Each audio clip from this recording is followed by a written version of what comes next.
Hello दोस्तों, ये कहानी शुरू होने से पहले अगर आपने हमारे चैनल को सब्सक्राइब नहीं किया है तो जल्दी से सब्सक्राइब करके बेल आइकॉन दबा दीजिए क्योंकि हम आते हैं हर बार एक नई सुपर मज़ेदार कहानी के साथ। आरव और खुशी की शादी को अभी 2 ही महीने हुए थे। दोनों एक दूसरे से प्यार करते थे, लेकिन न जाने क्या कारण था जो खुशी की सास राधा आरव और खुशी को दूर रखने की कोशिश करती थी। उस रात आरव जल्दी घर आ गया था। अरे आ गए आप, आज तो जल्दी आ गए। हाँ, आज ऑफिस में काम जल्दी खत्म हो गया। सोचा मैं तुम्हें सरप्राइज दे दूं। हाँ, बहुत अच्छा सरप्राइज है, देते रहिए ऐसे सरप्राइज। अच्छा, तो अभी मैं खाना बना दूं आपके लिए या बाद में? अभी तो मुझे भूख नहीं है खुशी, वैसे बना कर रख दो। जल्दी फ्री हो जाना, फिर एक सरप्राइज दूंगा। अच्छा जी, चलो ठीक है, मैं करती हूँ किचन का काम खत्म। खुशी खाना बनाने के लिए रसोई में चली जाती है, तभी उसकी सास राधा उसके पास आई है। अरे क्या कर रही है बहू? मम्मी जी, खाना बनाना शुरू कर रही हूँ। आज ये भी जल्दी आ गए हैं ना? तो क्या हुआ, जल्दी आ गया तो? पर अभी तो 7:30 हुए हैं, अभी तो उसे भी भूख नहीं होगी। हाँ, भूख तो नहीं है, पर मैंने सोचा काम करके जल्दी से फ्री हो जाऊंगी। नहीं नहीं, इतनी जल्दी खाना मत बना, ठंडा हो जाएगा।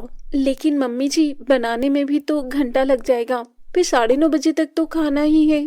कहा ना तुझे अभी मत बना। ठीक है मम्मी जी, तो मैं अभी कमरे में जाती हूँ, आप बता देना जब भी बनाना हो। खुशी अपने कमरे में जाने लगती है, तभी राधा उसे आवाज लगा लेती है। कहाँ जा रही है बहू? यहाँ आ। क्या हुआ मम्मी जी? ऐसे कर, तू मेरे लिए चाय बना दे। कमरे में बैठकर क्या करेगी अभी? लेकिन मम्मी जी, आप तो इस वक्त चाय पीती ही नहीं है कभी। अब क्या चाय भी मुझे तुझे पूछ कर पीनी पड़ेगी? बता भला।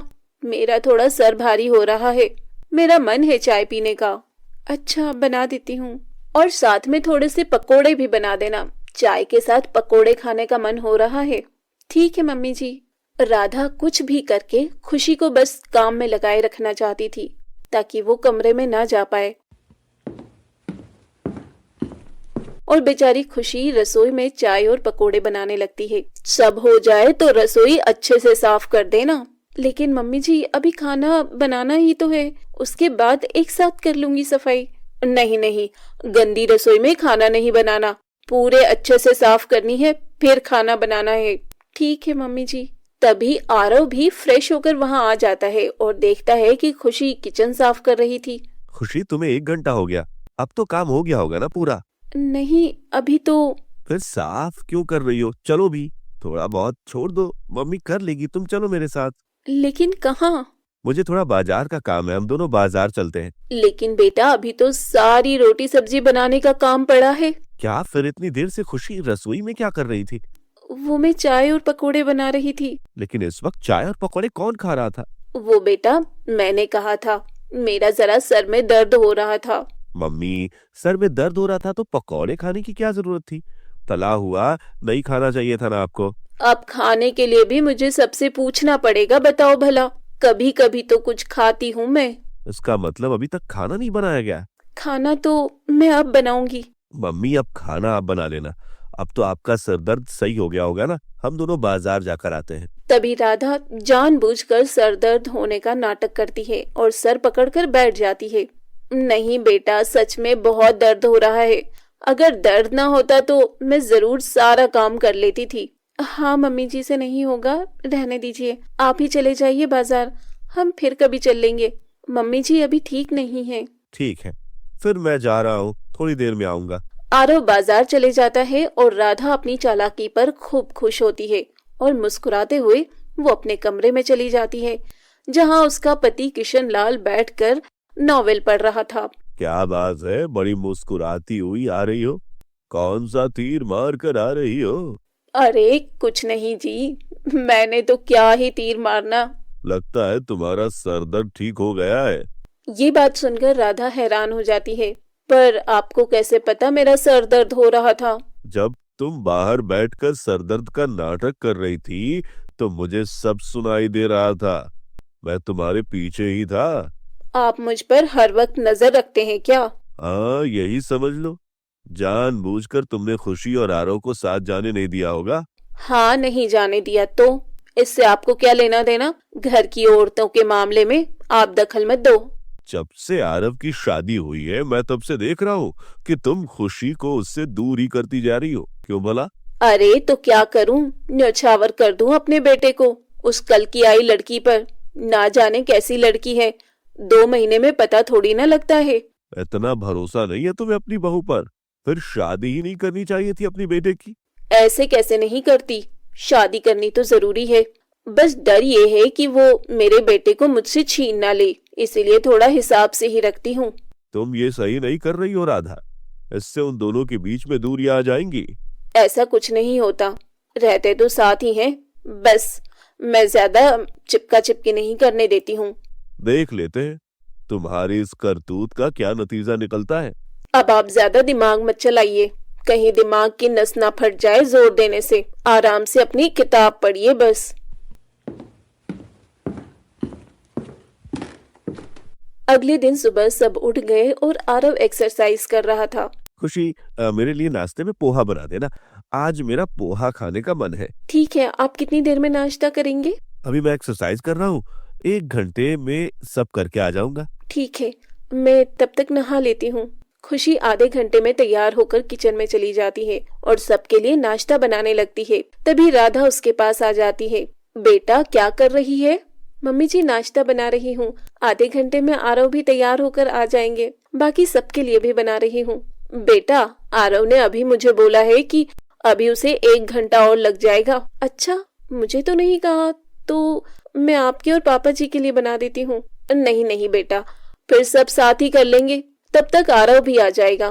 अच्छा ऐसा कर, तू छत पर जा कपड़े सुखा कर आ, मैं रख कर आई हूँ सूखने के लिए।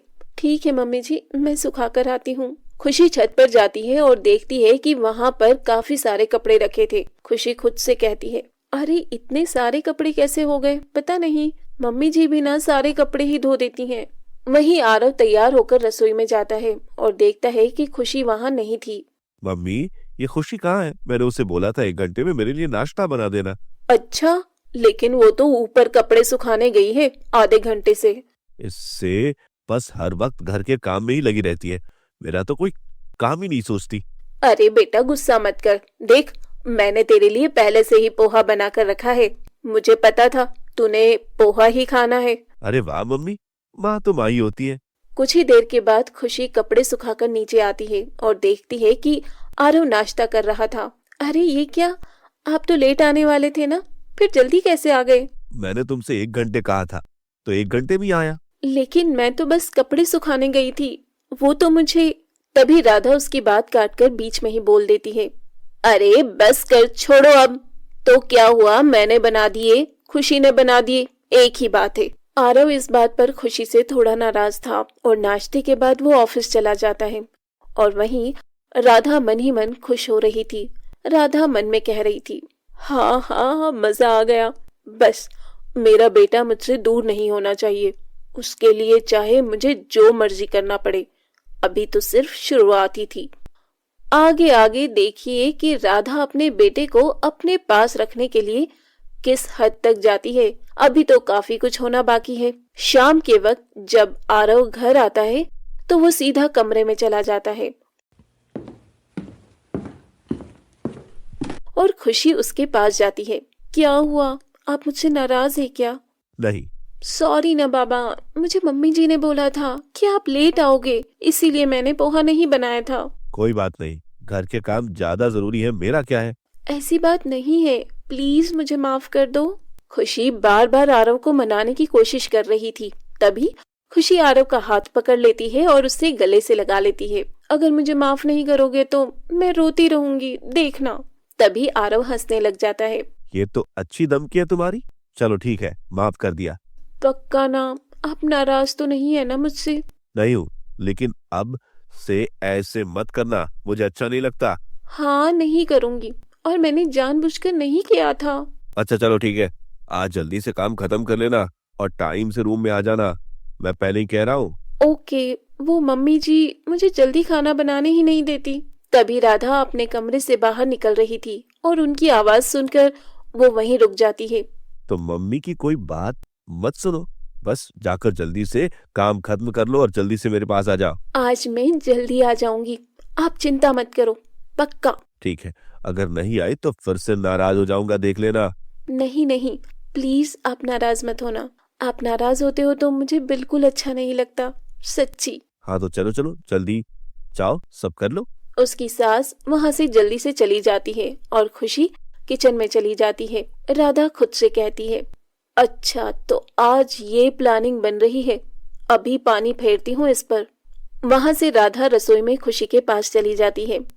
क्या कर रही है बेटा? मम्मी जी खाना बना रही हूँ। अच्छा ला, मैं तेरी मदद कर देती हूँ, थोड़ा जल्दी हो जाएगा काम। ये सुनकर खुशी काफी खुश हो जाती है। नहीं मम्मी जी, मैं कर लूंगी, आप आराम कीजिए। नहीं नहीं बेटा, काम तो मिलजुल कर ही करना चाहिए। खुशी और राधा दोनों मिलकर खाना बनाने लगती हैं। खुशी बहुत खुश थी क्योंकि आज सारा काम टाइम से हो गया था। खुशी खुद से कहती है, शुक्र है आज तो टाइम से हो गया काम, अब जल्दी से कमरे में चली जाऊंगी, आज आरव भी खुश हो जाएंगे। वहीं सब खाना खा लेते हैं और आरव अपने कमरे में चला जाता है और खुशी के आने का इंतजार करता है। बेटा बस बर्तन धो ले, फिर तो फ्री है, आज टाइम से सो जाना। खुशी थोड़ी देर के बाद बर्तन धोकर आई है और वो देखती है कि उसकी सास वहीं हॉल में बैठकर माला जाप कर रही थी। मम्मी जी सारा काम हो गया और आप अभी तक सोने नहीं गई? मैं माला जाप रही हूँ बेटा, बस अब सोने ही जा रही हूँ, तू भी जा सो जा। और खुशी अपने कमरे में जाने लगती है, तभी राधा की चिल्लाने की आवाज आई है। खुशी मुड़कर देखती है तो राधा जमीन पर पैर पकड़कर बैठी थी। आह हे राम, बड़ा दर्द हो रहा है। खुशी भागती हुई राधा के पास आई है। मम्मी जी ये क्या हुआ? पता नहीं बेटा, मैं तो उठी थी अचानक से, पैर फिसल गया, सोने ही जा रही थी मैं भी। ओहो मम्मी जी, आप भी ना ध्यान रखा करो। अब तो उठा ही नहीं जा रहा, लगता है मोच आ गई पैर में। मैं पापा जी को बुलाती हूँ या आरव को बुलाती हूँ? नहीं नहीं, रहने दे, उनको क्यों परेशान करना, उनको भी नींद आ गई होगी। अच्छा चलो, मैं आपको पकड़कर आपके कमरे तक ले जाती हूँ। राधा खुशी का सहारा लेकर धीरे धीरे उठती है और खुशी उसे कमरे तक ले जाती है। मम्मी जी अब आप आराम कीजिए, अभी ये मोच तो 2-4 दिनों में ही सही होगी। नहीं बेटा, मेरे पास एक तेल है, उसे लगाने से बहुत जल्दी ठीक हो जाती है। अच्छा हाँ, बस थोड़ी ज्यादा देर तक उसकी तेल मालिश करनी पड़ती है। ठीक है मम्मी जी, तो तेल लगा लो, सुबह तक ठीक हो जाएगा। बेटा अब मैं कैसे तेल लगाऊंगी, तू ही लगा देना। खुशी अचानक परेशान हो गई थी क्योंकि उसने आरव को वादा किया था और वहीं आरव भी खुशी का इंतजार कर रहा था। क्या हुआ बेटा? अच्छा चल, तेरा मन नहीं है तो तू मत लगा। नहीं नहीं मम्मी जी, मैं लगा देती हूँ। बस बेटा 20-25 मिनट मालिश करनी है, फिर देखना सुबह तक मेरा पैर बिल्कुल ठीक हो जाएगा। ठीक है मम्मी जी। खुशी को बहुत बुरा लग रहा था कि आज फिर से उसने आरव को नाराज होने का मौका दे दिया था। कितनी अच्छी है मेरी बहू। वहीं राधा मन ही मन बहुत खुश हो रही थी। राधा खुद से कहती है, देखा कर दिया ना प्लान पर पानी, बस थोड़ा सा नाटक करना होता है। असल में राधा गिरी नहीं थी, बल्कि सिर्फ नाटक कर रही थी और ना ही उसके पैर में कोई मोच आई थी। बेटा बहुत दर्द हो रहा है, बस ये तेल असर कर जाए। हाँ मम्मी जी, आप कर रही हैं तो असर हो ही जाएगा। खुशी काफी देर तक राधा के पैर की मालिश करती रहती है और उसे आधा घंटा हो जाता है। मम्मी जी आधा घंटा हो गया है, इतनी मालिश काफी होगी। हाँ बेटा, अब तू भी सो जा, ऐसे ही तुझे भी खामखा लेट करवा दिया। कोई बात नहीं मम्मी जी। खुशी जल्दी से कमरे में पहुंचती है और देखती है कि आरव को नींद आ चुकी थी और खुशी काफी उदास हो जाती है। खुशी खुद से कहती है, Aarav I am so sorry, हमेशा मेरे साथ ही ऐसा क्यों होता है। खुशी खुद पर गुस्सा कर रही थी, लेकिन वो नहीं जानती थी कि इन सब के पीछे राधा की सोची समझी चाल थी। अगले दिन सुबह आरव उठता है और सीधा अपनी माँ के पास जाता है। मम्मी मेरे लिए नाश्ता बना दो। मुझे बताइए, मैं बना देती हूँ, क्या बनाना है? नहीं नहीं, मम्मी बना देगी, तुम बाकी का काम कर लो। खुशी समझ गई थी कि आरव गुस्सा क्यों है। अरे तो क्या हुआ बहू, मैं बना देती हूँ, एक ही बात है। राधा आरव के लिए नाश्ता बनाती है और आरव जल्दी से नाश्ता करके काम पर चला जाता है। क्या हुआ बहू, कोई बात है क्या? वो मम्मी जी कल मैं थोड़ा लेट हो गई थी ना, तो ये नाराज हो गए हैं। अरे इतनी सी बात, कोई दिक्कत नहीं है। वैसे भी पत्नी को पति के लिए वक्त से ज्यादा मौजूद भी नहीं रहना चाहिए, वरना कदर नहीं होती। अच्छा सच में? और क्या, तू तो मेरी बेटी जैसी है, इसलिए तुझे समझा रही हूँ। वो अपने आप सही हो जाएगा। ठीक है मम्मी जी, आप कह रही हैं तो सही होगा। खुशी को लगा कि उसकी सास उसके भले के लिए ही कह रही है, लेकिन ये भी राधा की एक चाल थी। पर मम्मी जी फिर भी एक बार ये शाम को घर आए तो आप इनसे कह देना कि आपके पैर में मोच आ गई थी, इसीलिए मैं लेट हो गई। हाँ हाँ कह दूंगी, इसमें क्या दिक्कत वाली बात है। हाँ मैं कहूंगी तो वैसे भी मेरा विश्वास नहीं करेंगे, आप ही कह देना। शाम के वक्त जब आरव घर आता है तो वो नजरें चुराकर नाराजगी से कमरे में चला जाता है और खुशी भी उसके पीछे जाती है। आरव सॉरी, प्लीज मुझे माफ कर दो। मुझे तुमसे कोई बात नहीं करनी, रोज रोज के सॉरी से परेशान हो गया हूँ। लेकिन आप मेरी बात तो सुनिए, कारण तो सुन लीजिए कि मैं क्यों नहीं आ पाई थी। मुझे कुछ नहीं सुनना। अच्छा आप मुझसे नहीं सुनना चाहते, कोई बात नहीं, मम्मी जी बता देंगी। मैं जा रही हूँ। जाओ अपने काम कर लो, काम जरूरी है। खुशी वहाँ से चली जाती है और उसे उम्मीद थी कि उसकी सास उसके पक्ष की बात करेगी। सब लोग खाना खाने के लिए साथ बैठते हैं। तभी खुशी अपनी सास को इशारा करती है। क्या हुआ बेटा, क्यों नाराज है बहू से? मम्मी मैं नाराज नहीं हूँ, आपको किसने कहा? मुझे तो खुशी ने ही कहा था कि तू नाराज है, तो इसने बोला कि मैं तेरे से बात करूं। हाँ हाँ आप ही बात कर लो, इससे तो बात ही नहीं हो पाती। काम से फुर्सत मिले तो ना। बेटा बहू पर क्यों नाराज हो रहा है? ये सब तेरी माँ का किया धरा है। मैं कुछ समझा नहीं। ये बात सुनकर राधा अचानक चौंक जाती है। ये आप क्या कह रहे हैं जी? बस मुझे सब पता है राधा, अब मैं चुप नहीं रहूंगा। आरव और खुशी को कुछ भी समझ नहीं आ रहा था। ये तुम्हारी माँ को लग रहा है कि खुशी तुम्हें उससे दूर कर देगी, इसलिए वो बार बार खुशी को किसी न किसी बहाने से अपने पास बुला लेती है। ऐसा कुछ नहीं है। तो खुद सोच बेटा, जब भी तेरा कोई काम होता है खुशी गायब कैसे हो जाती है? क्या खुशी ऐसा चाहती है? आरव अपने पापा की बात सुनकर सोचने पर मजबूर हो जाता है। तुझे पता है कल भी खुशी बेटी कब से काम करके फ्री हो गई थी, लेकिन तभी तेरी माँ ने गिरने का नाटक किया और इससे कोई मोच वोच नहीं आई थी, और बेचारी खुशी आधे घंटे तक इसका पैर मलती रही। लेकिन मेरे पैर में सच में मोच आई थी। अच्छा, ऐसा भी भला कौन सी मोच होती है जो रातों रात ठीक हो गई? ऐसा कौन सा जादू था तुम्हारे पास? किशन लाल की बात सुनकर खुशी का भी दिमाग चलने लगा था। बेटा तू अपने पापा की बातों में मत आ। राधा जानती थी कि किशन लाल सच कह रहा है, इसलिए वो थोड़ा हड़बड़ा जाती है। मम्मी क्या पापा सच कह रहे हैं? नहीं तो बेटा, मैं भला ऐसा थोड़ी ना कर सकती हूँ। तो फिर आप मुझे ये बताइए कि आपकी मोच एक रात में ठीक कैसे हो गई? बेटा वो तो तेल ही ऐसा था। अच्छा, मुझे भी दिखाओ कि कौन से तेल से खुशी ने मालिश की। खुशी लेकर आओ वो तेल। अभी लाती हूँ। खुशी कमरे से तेल लेकर आती है और आरव उसे चेक करता है। मम्मी ये तो नवरत्न तेल है, इससे सबके मोच ठीक होने लगे। नहीं नहीं बेटा, वो राधा बस भी करो, कितना झूठ बोलोगी? एक झूठ को छुपाने के लिए 1000 झूठ बोल रही हो। चाहे मैंने झूठ बोला या सच बोला, पर मैंने किसी को नुकसान तो नहीं पहुंचाया ना। तुम अपने बेटे का नुकसान कर रही हो, क्या तुम्हें कुछ दिखाई नहीं देता? मम्मी आपकी वजह से मेरे और खुशी के बीच कितनी दूरी आने लग गई है, और आप अभी भी मानने को बिल्कुल तैयार नहीं है। खुशी भी ये सब जानकर बहुत दुखी होती है और रोने लगती है। मम्मी जी ये आपने अच्छा नहीं किया। मैं आपकी कितनी इज्जत करती हूँ, आपकी हर बात सुनती हूँ, और आपने ये सब किया। ज्यादा मत बोल, तू इस घर की बहू है, बेटी मत बन। पर मैं किसी की तो बेटी हूँ ना मम्मी जी, आप भी तो किसी की बेटी थी। क्या आपकी सास ने भी आपके साथ ऐसा ही किया था? नहीं नहीं बेटा, मेरी माँ बहुत अच्छी थी, कभी राधा को कुछ नहीं कहती थी।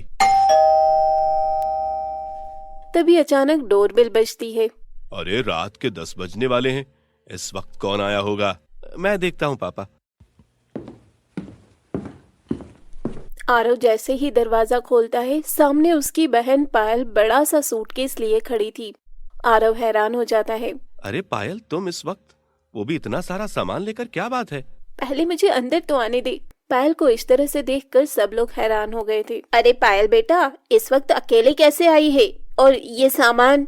सब ठीक तो है ना तेरे ससुराल में? पापा, मुझे देखकर आपको लग रहा है क्या सब ठीक है? अगर ठीक होता तो आती क्या ऐसे?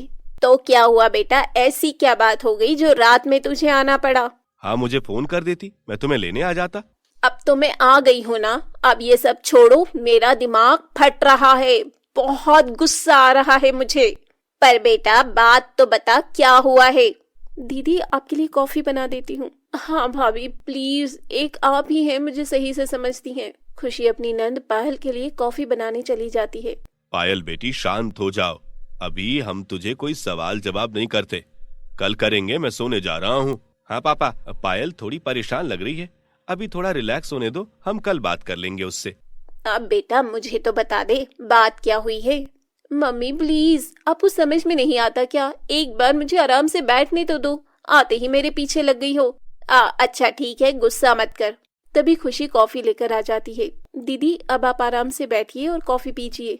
हाँ भाभी, आपकी किस्मत तो बहुत अच्छी है जो आपकी सास सही है। मेरी सास तो इतनी बुरी है कि पूछो ही मत।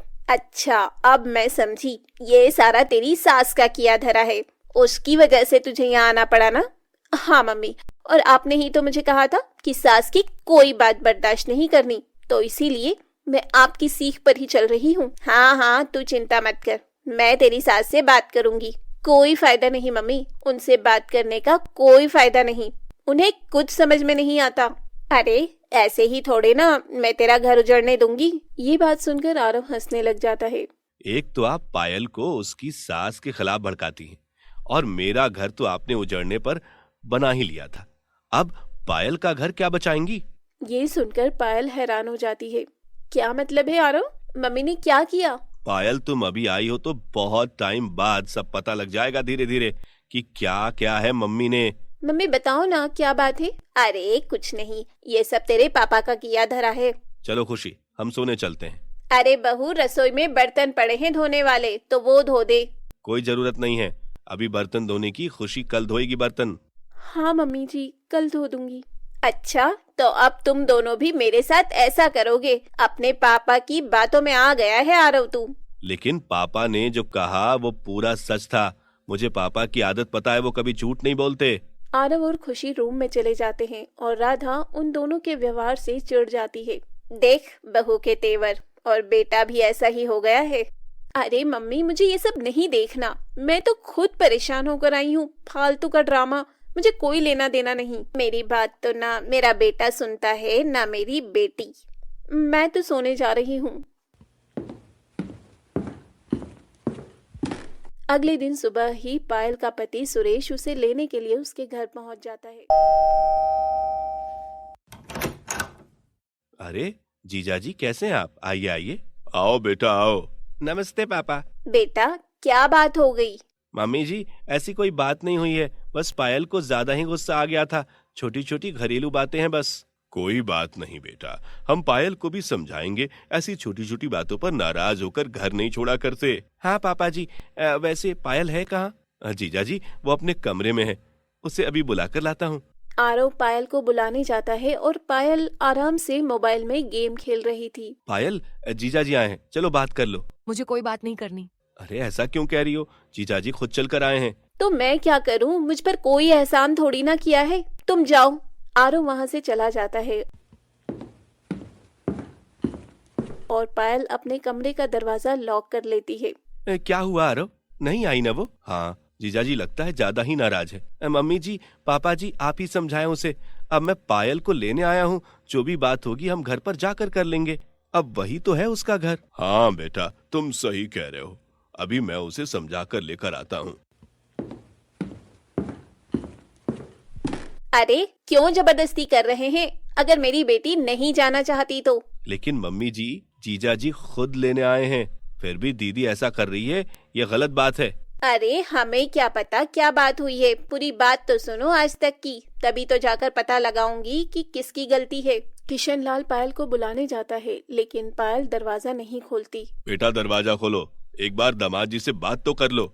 मुझे कोई बात नहीं करनी। उनसे कह दो कि मेरी लड़ाई उनसे कम और मेरी सास से ज्यादा है। मेरी सास मुझे क्यों नहीं लेने आई? पायल इतनी जोर जोर से बोल रही थी कि वहाँ मौजूद सभी लोग सुन रहे थे।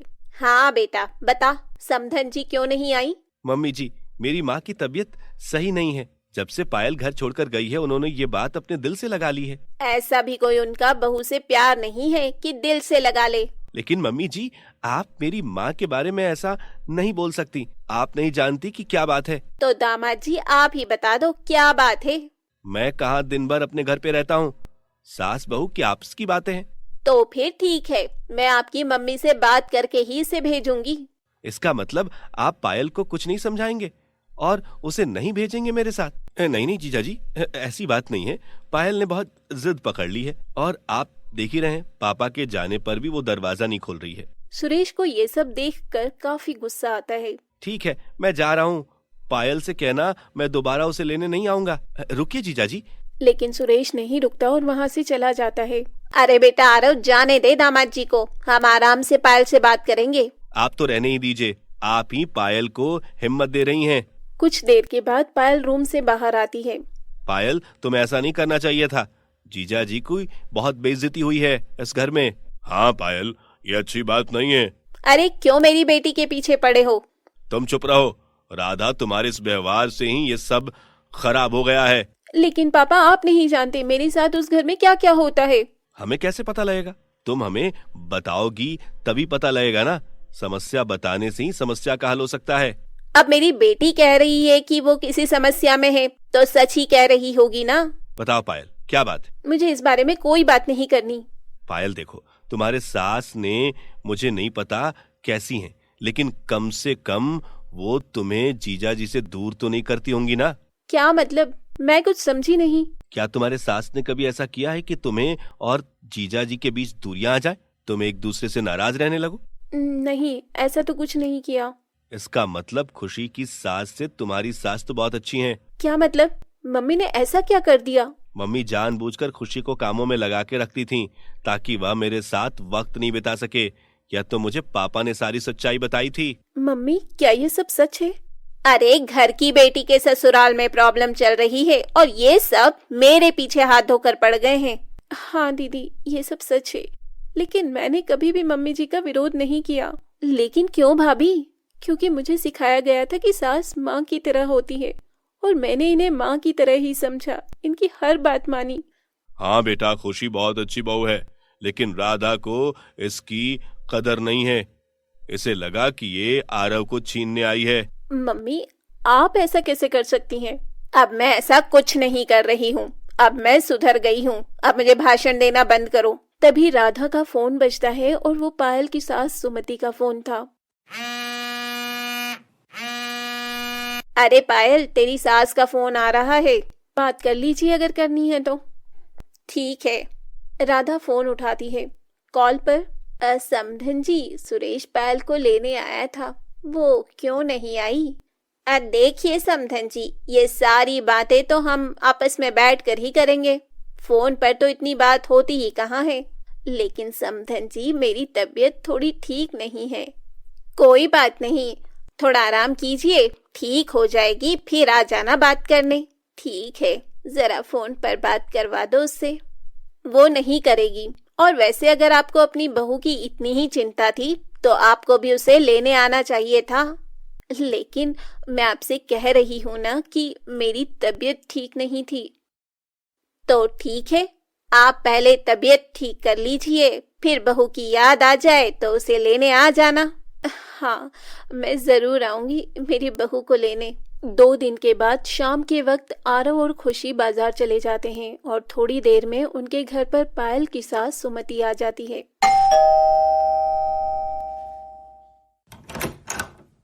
समधन जी, मैं मेरी बहू को लेने आई हूँ।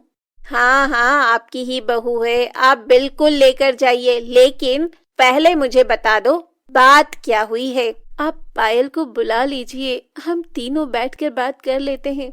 वैसे आपकी बहू बेटा और भाई साहब नजर नहीं आ रहे हैं। बहू बेटे तो बाजार गए हैं और पायल के पापा रात तक घर आ जाएंगे। अच्छा, पायल को बुला लीजिए आप। तभी पायल खुद वहां आ जाती है। कैसी हो बेटा? तो पायल अपना मुंह फेर लेती है। बेटा, इस तरह से नाराज नहीं होते। आज वक्त मिला है आपको आने का। बेटा, तेरे जाते ही बीमार हो गई थी। तेरे जाने का दुख लग गया था मुझे। अच्छा, पर इतना प्यार करती हो तो मुझे जाने क्यों दिया? ऐसा मत कर बेटा। तुझे तो पता है ना, मैंने तुझे जाने नहीं दिया। तू खुद जिद करके आई थी। लेकिन ऐसी जिद क्यों की? कुछ तो किया होगा ना आपने भी। समधन जी, मैंने कुछ भी नहीं किया। आप अपनी बेटी से ही पूछ लीजिए जो भी बात है। पायल, बताओ क्या बात है? मम्मी, मुझे उस घर में नहीं जाना। मुझे कोई बात नहीं करनी। पायल फिर से गुस्सा करके अपने कमरे में चली जाती है, लेकिन वो असली बात नहीं बताती। देखा समधन जी, पायल कोई भी बात नहीं कर रही। मैं आपको अभी भी कह रही हूँ, आप अपनी बेटी को समझाइए। मैं उसकी एक एक बात की शिकायत नहीं लगाने आई हूँ। लेकिन क्या समझाऊं उसे मैं? उसे सिखाओ कि ससुराल में कैसे रहा जाता है और सास से कैसे बात की जाती है। बस इतना ही कहना चाहूंगी। अब चलती हूँ। सुमति वहां से चली जाती है और वो भी कुछ सामान लेने के लिए बाजार पहुंच जाती है, जहां उसे आरव और खुशी मिलते हैं। खुशी और आरव सुमति को नमस्ते करते हैं। आंटी जी नमस्ते। नमस्ते आंटी जी। नमस्ते बेटा, खुश रहो। मैं आपके घर से आ रही हूँ। अच्छा, माफ करना, मुझे पता नहीं था। हमें पता होता कि आप आएंगे तो हम घर पर ही रहते। आंटी जी, वैसे क्या बात हुई? पायल दीदी मान गई क्या? नहीं बेटा, वो मान ही नहीं रही। लेकिन आंटी जी, पायल ने हमें कोई बात नहीं बताई। आखिर वो क्यों ऐसे ही घर छोड़कर आ गई है? क्या हुआ है? देखो बेटा, वो मेरी बहू है और मैं उसे अपनी बेटी की तरह समझती हूँ, लेकिन पायल मेरे साथ बहुत गलत व्यवहार करती है। आरव और खुशी ये बात सुनकर हैरान रह जाते हैं। क्या सच में आंटी जी? लेकिन वो तो हमें ऐसे दिखा रही थी जैसे कि उसके साथ सच में गलत हुआ है। नहीं बेटा, ऐसा कुछ नहीं है। वो मुझे ताने देती है और मैं तो उससे ज्यादा काम भी नहीं करवाती। वो जाते हुए मुझे गलत बोल कर गई थी। बताइए, उसने क्या कहा आपको? कहा कि घर में जब बहू चली जाती है तो लोग सास को ही गलत ठहराते हैं और वो हर हाल में मुझे नीचा दिखाना चाहती है। लेकिन ये तो बहुत गलत है। बेटा, मैंने तुम्हारी माँ से भी कुछ नहीं कहा। तुम भी कुछ मत कहना। लेकिन बस मैं ये चाहती हूँ कि मेरे बेटे का घर खराब ना हो और मेरा बेटा बहू दोनों सुखी रहें। लेकिन पायल दीदी ऐसा क्यों कर रही है? मैं नहीं जानती। मुझे ऐसा लगता है कि शायद तुम्हारी माँ ही उसे मेरे खिलाफ भड़काती होगी। हो सकता है, क्योंकि मेरी माँ ऐसा कर सकती है, मुझे यकीन है। हाँ बेटा, मैंने खुद अपने कानों से सुना है। तुम्हारी माँ एक दिन पायल से वीडियो कॉल पर बात कर रही थी और वो उन्हें मेरे खिलाफ भड़का रही थी। इसी वजह से पायल मेरे साथ गलत व्यवहार करती है। आप चिंता मत कीजिए आंटी जी। सबसे पहले तो मेरी माँ का ही सही हो जाना जरूरी है, इसके बाद ही पायल को अकल आएगी। मुझे तो कुछ समझ नहीं आ रहा बेटा। मैं तो सच में बहुत दुखी हूँ कि मेरी बहू घर से चली गई। नहीं आंटी जी, आप परेशान मत होइए। हम इसके बारे में कुछ सोचते हैं। फिर वो दोनों घर चले जाते हैं, लेकिन वो घर पर कोई बात नहीं बताते। आरव बेटा, आज पायल की सास आई थी। अच्छा, तो पायल के साथ क्यों नहीं गई? आपने समझाया नहीं पायल को? अरे मैं क्या समझाऊं, सारी गलती उसकी सास की है। मम्मी, सास तो गलत ही होती है हमेशा। वही तो मैं कह रही हूँ कि मैंने मेरी बेटी को गलत के आगे झुकना नहीं सिखाया। बहुत अच्छी बात है मम्मी। चलो छोड़ो, खुशी बेटा खाना बना ले। खुशी आज खाना नहीं बनाएगी। चलो खुशी, मेरे साथ चलो। अरे क्या हुआ? मम्मी जी, अब थोड़ा हाथ पैर आपको भी चलाना चाहिए। ऐसे तो आपके शरीर में जंग लग जाएगी। आज खाना आप ही बना लीजिए। हाँ मम्मी, खुशी तो रोज ही बनाती है। आज का सारा काम आप कर लो। राधा ये देखकर हैरान रह जाती है। आरव और खुशी कमरे में चले जाते हैं। अरे ये अचानक से इन दोनों को क्या हो गया? अब खुशी अपनी सास के साथ तेवर दिखाकर बात करती थी और अपनी सास की कोई भी बात नहीं मानती। कुछ दिनों के बाद, क्या हुआ मम्मी? आजकल तो भाभी काम ही नहीं करती। वही तो मैं कह रही हूँ, इसके तेवर बढ़ते ही जा रहे हैं। तो आप इन्हें सीधा करके क्यों नहीं रखती? कैसे करूं? आरव भी तो साथ दे रहा है उसका। अकेली होती तो कर चुकी होती। तभी डोरबेल बजती है और पायल दरवाजा खोलती है। दरवाजे पर पोस्टमैन आया था। मैडम, ये पायल के नाम से पोस्ट आई है। हाँ, मैं ही हूँ, दीजिए। पोस्टमैन पोस्ट देकर चला जाता है। पायल जैसे ही लिफाफा खोलती है, उसके पैरों के तले जमीन खिसक जाती है। पायल वो पोस्ट देखकर रोने लगती है। उसके हाथ में एक कार्ड था। नहीं नहीं, ये नहीं हो सकता मम्मी, ये नहीं हो सकता। अरे क्या हुआ बेटी, रो क्यों रही है? देखो ना मम्मी, ये। तभी पायल वो कार्ड राधा को देती है। ये पायल के पति सुरेश की शादी का कार्ड था। हाँ मम्मी, ये दूसरी शादी कर रहे हैं और परसों शादी है। राधा और पायल ये बात जानकर चौंक जाते हैं। रो मत बेटा, मैं अभी फोन करती हूँ। ऐसे कैसे दूसरी शादी कर देंगे? हाँ मम्मी, ये बात तो बहुत ज्यादा बढ़ गई। मैंने इतना थोड़ी ना सोचा था। तभी वहाँ पर किशनलाल और आरव भी आ जाते हैं। अरे क्या हुआ, क्यों शोर मचा रखा है? देखो ना पापा, सुरेश दूसरी शादी कर रहे हैं, कार्ड भेजा है। अरे तुझे तो वैसे भी उस घर में नहीं रहना। अरे ऐसे कैसे करने दूं? अरे तुम ही तो कहती थी बेटी को झुकना नहीं सिखाया जाता, हम इसकी दोबारा शादी कर देंगे। नहीं नहीं पापा, ऐसा मत कहिए। सुरेश मुझसे बहुत प्यार करते हैं। तो क्या हुआ बेटा, तुम्हारी सास अच्छी नहीं है ना? तो अगला घर हम ऐसा देखेंगे जिसमें बहुत अच्छी सास मिले तुझे। ऐसी बात नहीं है पापा। पायल, इसमें रोने वाली क्या बात है? मुझे तो कल रात को ही जीजा जी का फोन आया था। उन्होंने बोला था कि वो शादी कर रहे हैं। ये आप दोनों क्या कह रहे हैं मुझे? सुरेश की शादी होना आपको नॉर्मल बात लग रही है क्या? हाँ पायल, पापा कह रहे थे कि तुम्हारे लिए कोई और अच्छा घर देख लेंगे। ये घर तो तुम्हारे लायक नहीं है।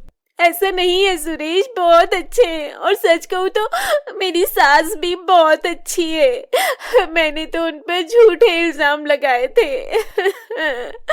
ये बातें सुनकर सब हैरान हो जाते हैं। ये तू क्या कह रही है बेटा? सब कुछ आप ही की वजह से हुआ है। आप ही मुझे सिखाती रहती थी कि सास के साथ ऐसे रहना है, वैसे रहना है। बेटा लेकिन। क्या हुआ राधा, बच्चे सबसे ज्यादा अपनी माँ से ही सीखते हैं। अब इतनी हैरानी होने वाली कौन सी बात है? पापा आप समझाओ ना सुरेश को, मैं उनके बिना कैसे रहूंगी? तो तुम्हें पहले सोचना चाहिए था ना। अपनी माँ जैसी सास के ऊपर झूठे आरोप लगाए और ऊपर से सीना जोरी भी कर रही थी। इतना सब होने के बाद राधा और पायल अपने किए पर पछता रहे थे। तभी वहाँ पर खुशी अच्छे कपड़े पहनकर और अच्छे से तैयार होकर आ जाती है। आरव, मैं तैयार हो गई, अब चले क्या हम? हाँ चलो। अरे ऐसे में तुम लोग कहाँ जा रहे हो? वो मम्मी जी, हमें सुरेश जी के घर जाना है। उनकी शादी के फंक्शन शुरू हो गए ना, हमें तो पर्सनली बुलावा आया है। मम्मी, अब बुलाया है तो जाना ही पड़ेगा, ऐसे अच्छा नहीं लगता ना। ये तुम कैसी बातें कर रहे हो आरव और भाभी? आप अपनी नंद के पति की दूसरी शादी में जाते हुए अच्छे लगोगे क्या? तो इसमें क्या दिक्कत है? फंक्शन में जाना गलत है क्या? बहू कुछ तो शर्म कर ले। किस बात की शर्म मम्मी जी? बहू आजकल तू बहुत बोलने लगी है। काफी दिनों से देख रही हूँ आरव ने तुझे सर पर चढ़ा रखा है। पर मम्मी, ये भी तो किसी की बेटी है। जैसे आपने अपनी बेटी को सर पर चढ़ा रखा है, वैसे ही ये भी तो किसी की बेटी है, इससे भी सर पर चढ़ा रखा होगा। हाँ रो बेटा, तुम दोनों जाओ, वैसे हम तो इसमें कुछ कर नहीं सकते। आरव और खुशी वहाँ से चले जाते हैं। ये अच्छा नहीं कर रहे हैं, अपनी बेटी का घर उजड़ते हुए देख रहे हैं और आपको कोई फर्क नहीं पड़ रहा। तुम उस घर को उजाड़ने का काम करती थी, तब तुम्हें दिखाई नहीं दिया था? हाँ हाँ, कोई मत दो मेरा साथ, मैं अपने आप अपनी बेटी का घर बसाऊंगी। तो रो मत बेटा, अभी फोन करती हूँ तेरी सास को। हाँ मम्मी, जल्दी से मम्मी जी को फोन करो, मैं उनसे माफी मांग लूंगी। हाँ बेटा, तूने अच्छा नहीं किया उनके साथ। मम्मी आप रहने दो, आप ही ने कहा था ना, फोन करो बस जल्दी। राधा बार बार सुमति और सुरेश को फोन कर रही थी, लेकिन दोनों फोन नहीं उठा रहे थे। तेरी सास और दामाद जी तो फोन ही नहीं उठा रहे। मैं अभी फोन कर रही हूँ। मम्मी कोई फोन ही नहीं उठा रहा है, अब क्या करें? चिंता मत कर बेटा, हम उनके घर जाएंगे। पायल और राधा सुरेश के घर पहुंच जाते हैं, लेकिन वो देखते हैं कि सुरेश के घर ताला लगा था। मम्मी यहाँ तो ताला लगा है, ये सब क्या है? अरे तू रुक, अभी पता करती हूँ। राधा पड़ोस के घर में जाती है।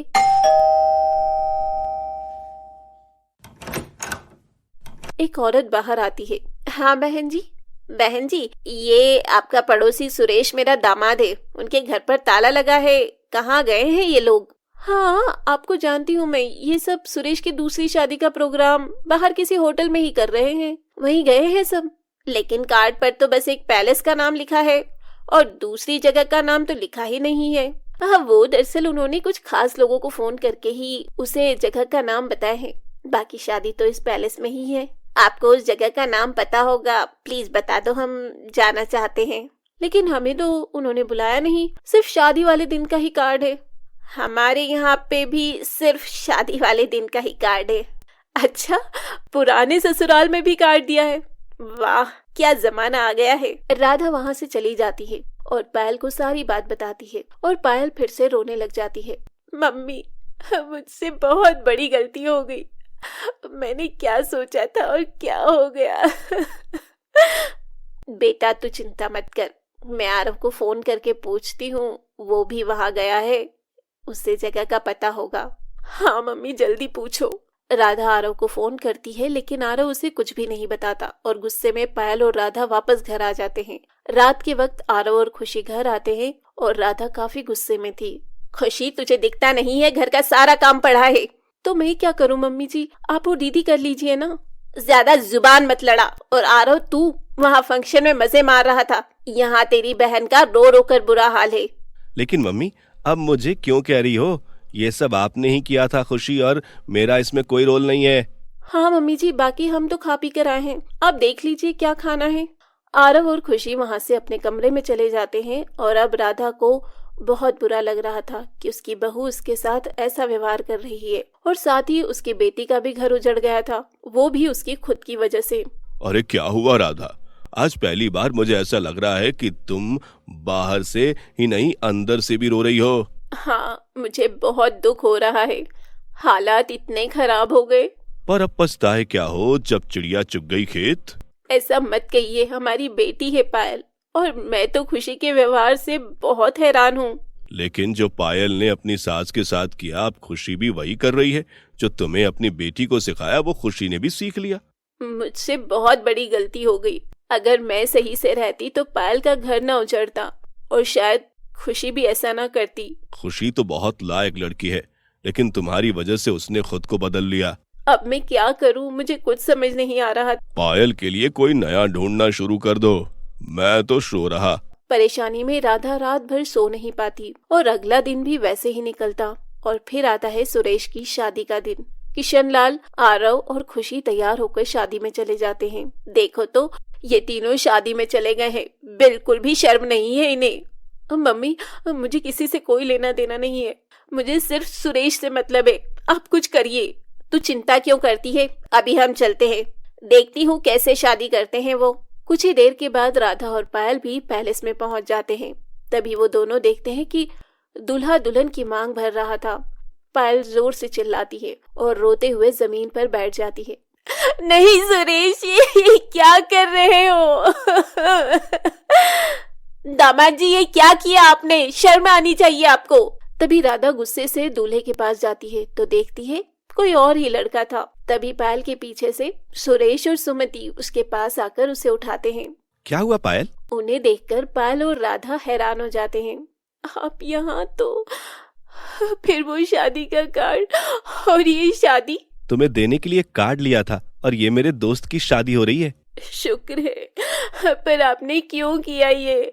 मुझे माफ कर दो मम्मी जी, प्लीज माफ कर दो। हमने तो ये सब तुम्हें सबको सबक सिखाने के लिए किया था। लेकिन बेटा, ऐसा कौन करता है? समधन जी बोलिए ना। कई बार जिंदगी संवारने के लिए कुछ चीज करनी पड़ती है। राधा और पायल हाथ जोड़कर उनसे माफी मांगते हैं। हमें माफ कर दीजिए मम्मी जी, मैं बहुत गलत थी, मैं अपनी सारी गलती स्वीकार करती हूँ। मुझे पता है, तुम्हें समझ आ गई है, ये सब तो हमारा प्लान था। तभी आरव, खुशी और किशनलाल भी मुस्कुराते हुए वहाँ आ जाते हैं। सॉरी मम्मी जी, सॉरी पायल दीदी, हम तो बस आपका घर बसाना चाहते थे तो नाटक किया था। मम्मी जी, दीदी, हम आपकी आंखें खोलना चाहते थे। और मुझे यकीन है अब तुम दोनों अच्छे से समझ गई होगी। क्यों पायल बेटी, अब अच्छे से समझ गई हो ना, ससुराल में रहोगी ना अच्छे से? हाँ पापा, मुझे तो ऐसा सबक मिला है कि इस जन्म में क्या, अगले जन्म में भी नहीं भूलूंगी। मम्मी जी, मुझे माफ कर दीजिए। आप मुझसे नाराज तो नहीं है ना? नहीं नहीं बेटा, तूने अपना रूप क्या बदला, सारी काया ही पलट गई। मुझे एहसास हो गया कि तू कितनी सही है और मैं कितनी गलत थी। शुक्र है भगवान की, सद्बुद्धि आ गई इन दोनों में। तो इसी के साथ फिर से सबकी जिंदगी में खुशियों की नई शुरुआत होती है। तो दोस्तों, कैसी लगी आपको हमारी ये स्टोरी? कमेंट बॉक्स में जरूर बताइएगा। Thanks for watching. आपने हमारे चैनल को सब्सक्राइब नहीं किया है तो जल्दी से सब्सक्राइब कर लीजिए। इस वीडियो को लाइक, शेयर, कमेंट करना ना भूलें। फिर मिलेंगे अगले एपिसोड के साथ।